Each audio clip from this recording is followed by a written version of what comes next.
Claude, tu nous emmènes nous et quelle est la situation, de quoi tu veux nous parler aujourd'hui, sur quoi il faut qu'on alerte? Alors, on a le capitaine Michel Elmur qui est le responsable de la cellule de crise dans, dans la municipalité de Beyrouth. Il représente le gouverneur de Beyrouth pour la gestion de la crise. Il est 24 heures sur 24 sur place dans cette cellule pour gérer l'afflux des déplacés qui sont en train de venir du sud du Liban, de la Beka vers Beyrouth et le nord du Liban. Tu nous entends, Michel? Oui, oui. Parfait.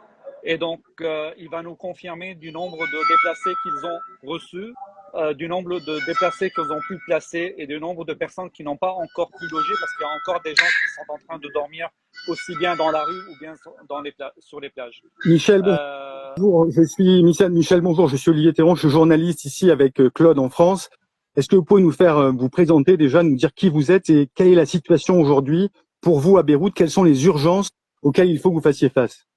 Alors, bonjour, je suis le capitaine Michel Almond des sapeurs-pompiers de Beyrouth. Je représente la salle de crise. On gère cette salle de crise dès que la guerre a commencé au Liban, d'après 10 jours à peu près. On était en train de planifier de ce qu'on doit faire depuis trois mois avant, de ce qu'on doit faire si quelque chose y arrive ou une guerre commence au Liban. Et malheureusement, la guerre a tombé et on a eu beaucoup de réfugiés qui ont quitté le sud et la banlieue sud de Beyrouth et en même temps la Beka. Baalbek Oui, ce sont les deux lieux qui sont visés en fait par les frappes israéliennes parce que le quartier sud de Beyrouth, c'est le quartier un peu occupé par le Hamas, on va dire, et la Beka, c'est de là d'où partent, je crois, aussi les roquettes à destination d'Israël. Ce sont les deux cibles en fait de l'État israélien aujourd'hui. Pas le Hezbollah. Normalement, Le Hezbollah, pardon. Oui. Ce qui est important de savoir, c'est que les gens qui ont quitté leur maison, ce sont des gens, des civiliens, et qui ont fui la guerre et qui veulent vivre leur vie. C'est pour ça qu'ils ont quitté leur maison sans aucune chose. Ils ont quitté leur maison avec leur seul habit qu'ils ont sur leur peau et ils ont fui la dangereuse situation qui était sur place. Alors, le premier jour, deuxième jour, on a reçu à peu près des milliers de gens qui sont arrivés vers Beyrouth et on était en train de les diriger dans les centres publics des écoles, dans les écoles publiques. Là, on a ouvert ces écoles pour les recevoir et c'était, si vous voulez, un refuge qui est plus safe que d'autres places jusqu'à maintenant. Et depuis le début de cette guerre jusqu'à maintenant, on a reçu à peu près 43 001 réfugiés dans les écoles publiques. 43 000 réfugiés que vous devez prendre en compte. Et est-ce que vous avez les moyens de remplir cette mission? Malheureusement, non. On essaie de travailler avec les NGO, on essaie de travailler avec les mains blanches et les ailes blanches en même temps pour qu'on puisse collecter des donations et les envoyer vers ces écoles publiques. Il faut savoir concrètement qu'en fait, il y a eu 1 million de déplacés, mais quand ils te donnent le chiffre de 40 000, ce sont 40 000 qu'ils ont pu loger. Il y a 43 000 seulement dans les écoles publiques. Dans les maisons de leurs relatives, c'est à peu près c'est 60 000. J'ai les noms qui sont derrière moi directement. Je vois. Écoutez, on sent que la situation est vraiment compliquée. Claude, toi, tu as créé une association à but humanitaire pour aider les services de secours de Beyrouth. Aujourd'hui, il y a besoin de plus de choses que uniquement des tenues de pompiers ou des médicaments. Quel est l'appel que tu lances aujourd'hui pour venir en aide à la population déplacée de Beyrouth? Au moment où nous avons créé Aile Blanche, c'était après l'explosion du port de Beyrouth. Donc, on a été sur place, on a visité l'ensemble des casernes et on s'est rendu compte un peu de la nécessité de leur fournir des vêtements adaptés, des tenues de feu adaptées, des véhicules qui puissent faire avec lesquels ils pourront faire de bonnes interventions. Ça, c'était après l'explosion du port de Beyrouth. Entre-temps, il y a eu la faillite du pays, il y a eu Corona qui est venu. Et on s'est rendu compte, il y a 3 semaines à peu près, Olivier, toi et moi, avec l'état du pays. Sauf qu'aujourd'hui, ils ne font plus face à des feux domestiques, à des déplacements domestiques. Aujourd'hui, ils font face à des bombardements. Donc, ils se déplacent sur des lieux de guerre parce que je t'enverrai des photos où ils doivent éteindre des feux. On était dans la banlieue sud, là où il y avait une attaque à un immeuble qui était très proche, ou si vous voulez, à côté de l'hôpital Zahra.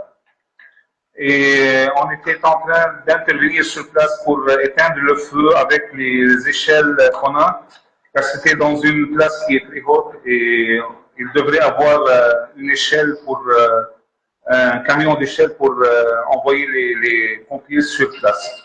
Et je me suis dirigé sous les ordres de mon gouverneur sur place pour gérer les opérations là-bas.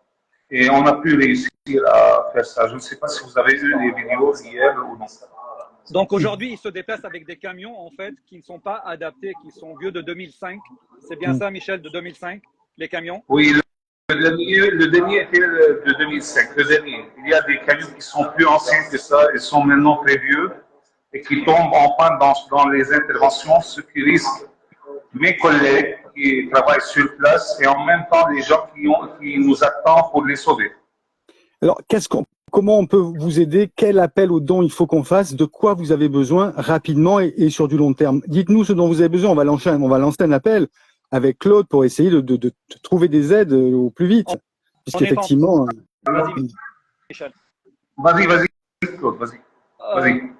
En fait, on est en train de recevoir de la part du SDIS 06 des vêtements, qui sont des vêtements du personnel des pompiers des Alpes-Maritimes. On les remercie amplement et c'était très bien jusqu'à maintenant. Sauf qu'on est dans une situation de guerre, dans une situation dramatique où eux-mêmes, avant, ils ne pouvaient pas faire face au danger pour se protéger et pour pouvoir sauver la population. Aujourd'hui, ils ont, comme depuis 3 jours, ils vont lors des interventions sans casque. Donc, ils n'ont pas de casque pour se protéger au cas où il y a des projectiles qui peuvent tomber sur leur tête. Ils n'ont pas de vêtements de feu. Même les casques ne peuvent pas nous protéger dans telle intervention. Voilà. Donc, aujourd'hui, ils ont besoin déjà pour se protéger eux-mêmes des casques, des gants, des tenues de feu, mais aussi des véhicules de feu avec lesquels ils pourront se déplacer parce qu'il ne s'agit plus, comme on faisait depuis 3 ans jusqu'à maintenant, des appels pour leur confort, parce que les gens pouvaient croire que c'était pour leur confort. Non, c'était vraiment pour se protéger. Et tu as vu, Olivier, quand on a fait le tour, dans quel état se trouvait et la caserne, et les vêtements, et les équipements, et les véhicules. Donc, c'était pour des déplacements de feu domestiques. Aujourd'hui, c'est une guerre et ils ne peuvent pas faire face à cette guerre-là, sinon pas et les vêtements, et les outils, et les véhicules nécessaires. Donc, si on a des donations de la part de n'importe quelle caserne française, de n'importe quel département français qui peut nous envoyer jusqu'à Marseille, ou bien nous, on pourra aller les récupérer de n'importe où ils se trouvent en France pour les acheminer jusqu'au Liban par des bateaux, parce qu'au jour d'aujourd'hui, on n'a plus qu'une seule compagnie aérienne qui va au Liban. Il se peut que l'aéroport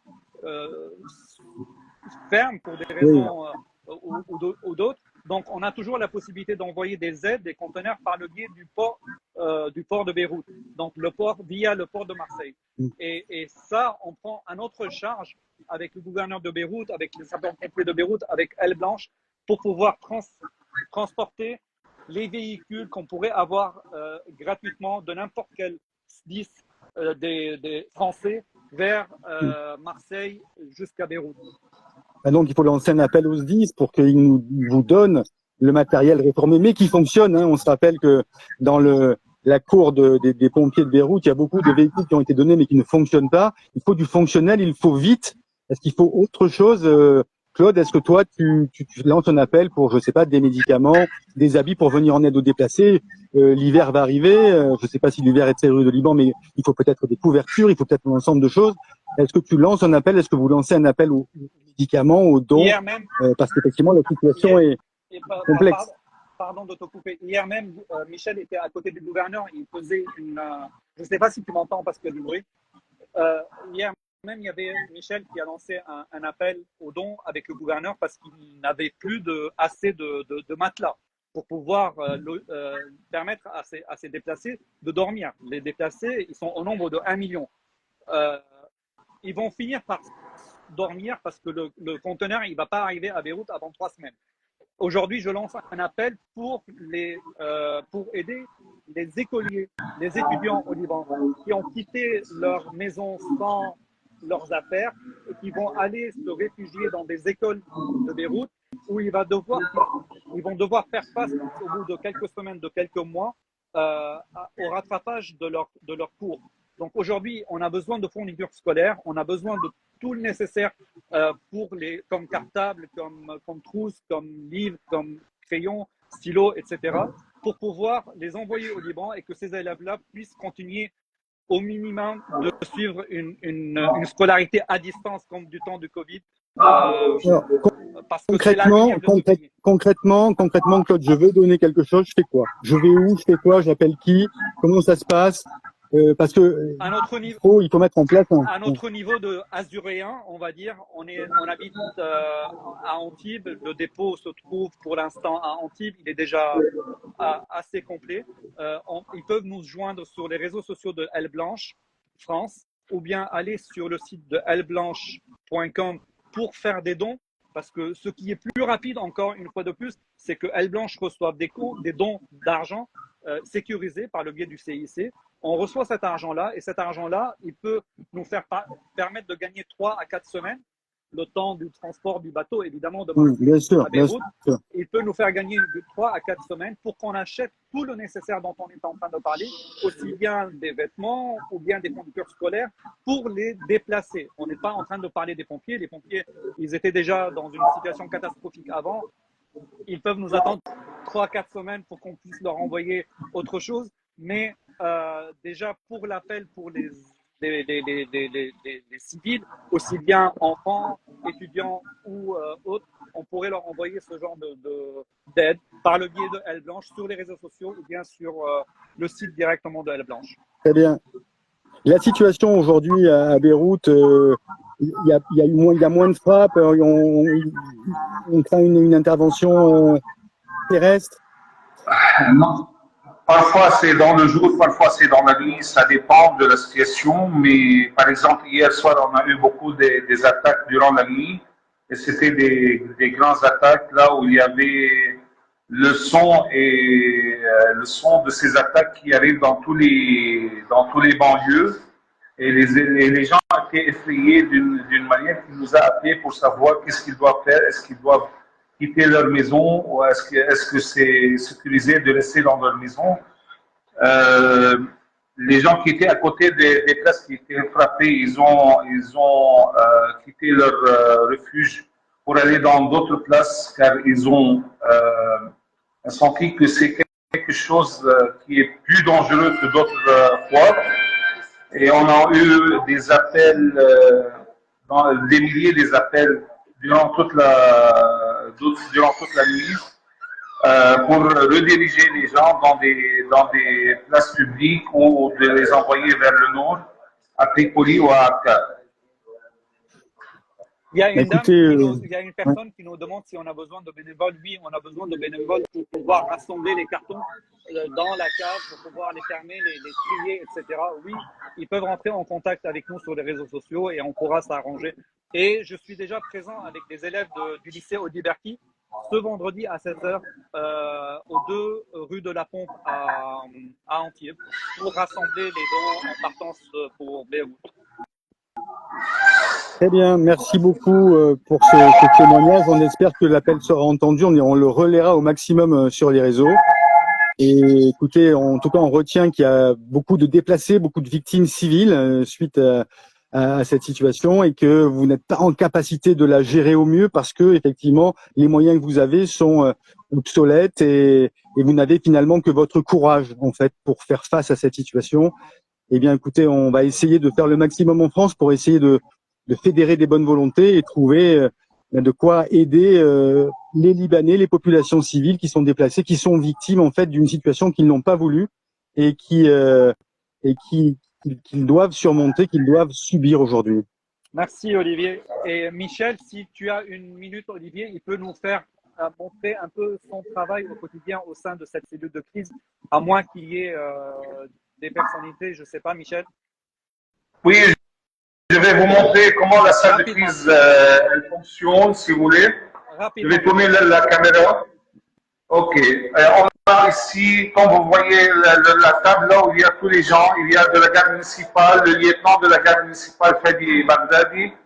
L'infirmière, vous la connaissez bien. Elle est de chez nous. On reçoit les appels et on les enregistre sur les feuilles. Après, on fait la collection du data. Sur l'ordinateur, on a là la télé pour savoir où il y avait des attaques. En plus, on sort en dehors pour voir les collègues de la Croix-Rouge et les bénévoles qui fait encore le data pour les envoyer vers les NGOs et vers le palais gouvernemental pour savoir ce qui se passe et ce qu'on a des nouvelles à propos des réfugiés là. Vous voyez, tout le monde il est sur son ordinateur pour faire entrer les data. Ce sont des gens de l'unité de DRR Team et comme vous voyez, je vais réentrer dans la salle là où on reçoit tous les appels. En plus, on a le monsieur Samri Yaoub. Il est le représentant du gouverneur dans la salle. Alors, je serai, quand il n'est pas là, je serai la personne numéro 2. Quand il est là, je suis la personne numéro 3. Mais on dirige les choses d'une manière qui est très facile. Et les gens, ils sont contents de ce qu'on fait, car tous les appels, comme vous voyez, ils sont enregistrés là, sur des feuilles. Et vous voyez sur la feuille, ici la place là où il est, dans quelle région, ce qu'il a besoin, le nombre des personnes, je m'excuse, ils sont en arabe, le nombre de téléphones et le nom de la personne qui appelle. On fait remplir les informations, on les envoie vers les ordinateurs pour remplir le data et après ça, on les envoie vers les NGOs qui essaient de nous aider.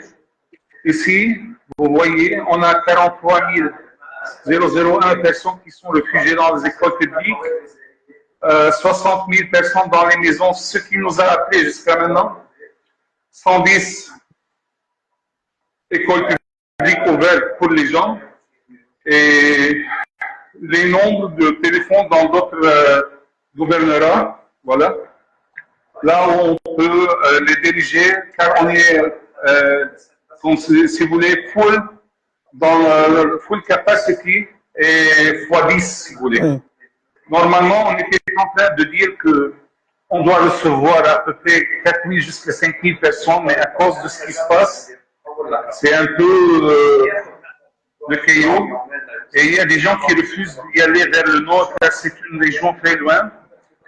Et ça crée beaucoup de problèmes, car même le nombre des gens que je vous ai montré, c'est pas le fixe.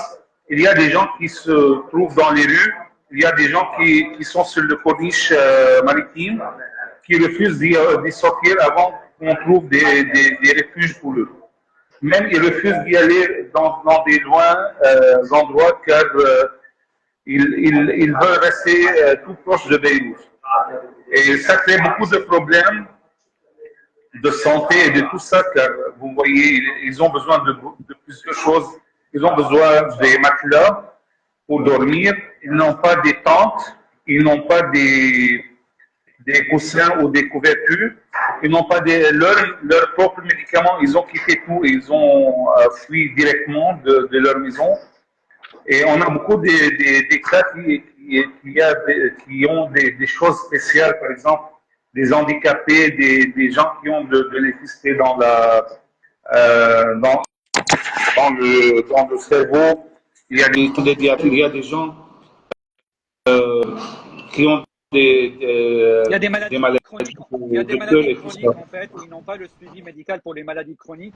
Bien sûr. Il faut savoir que apparemment les hôpitaux auront un stock de 3 mois. Au-delà des 3 mois, ils sont obligés de recevoir des aides internationales. Le ministre des Affaires étrangères français, il a été à Beyrouth avant-hier avec un avion plein d'aide humanitaire. J'imagine qu'il y avait beaucoup de médicaments dedans, mais cela étant, ça resterait un stock de 3 mois et pas plus. Parce que les hôpitaux sont débordés. Bien sûr, bien sûr. Il y a un risque sanitaire aussi, évidemment. Peut-être qu'il y a des problèmes aussi d'approvisionnement en eau, des problèmes d'électricité. Enfin, il y a tout un problème d'infrastructure qui évidemment n'arrange pas la vie des réfugiés, hein, la vie des déplacés. Et il faut savoir aussi aujourd'hui qu'on a des... Pardon, Michel, vas-y. Excusez-moi. En plus, le problème le plus maintenant, c'est qu'il y a des réfugiés syriens et des réfugiés palestiniens qui ont quitté leur maison pour être sur les rues et ils refusent de quitter même Beyrouth. Alors le nombre va augmenter fois 10, fois 100, fois 1000 dans quelques jours. C'est quelque chose qui n'est pas normal. Ils refusent de revenir en Syrie, même en connaissant que la Syrie maintenant elle n'est pas en guerre. Très bien. Bah, écoutez, on va arrêter ce live. Merci pour ce témoignage. On rappelle l'appel aux dons, l'appel aux bénévoles aussi pour aider Elle Blanche, pour aider les pompiers de Beyrouth, pour aider la population déplacée à Beyrouth. Il faut beaucoup de choses, hein, des fournitures scolaires, des médicaments. N'hésitez pas à prendre contact avec Elle Blanche pour donner, pour aider. On est face à des gens qui se retrouvent dans une situation extrêmement compliquée, une situation subie et dans un dénuement très très important. Il faut leur venir en aide. Donc, c'est un appel à la solidarité qui est lancé aujourd'hui. Merci Claude de nous avoir mis en relation et de nous avoir permis de relayer en fait ce message et cet appel. Merci beaucoup Michel. Bon courage à vous. On peut vous dire que ça. Merci pour tous. Et je dois remercier M. Claude de nouveau d'être à côté de nous dans ces catastrophes. Même dans la paix, il ne nous a pas laissé, il nous a aidé à faire des contacts avec les S10 pour nous aider. Je voudrais remercier le peuple français et les S10 de tout ce qu'ils nous a donné comme des donations et de ce qu'ils vont envoyer pour le peuple libanais pour qu'ils puissent continuer leur vie. Merci beaucoup. Merci beaucoup. Merci Michel. Bon courage Michel. Bon courage. Merci. Au revoir. Merci.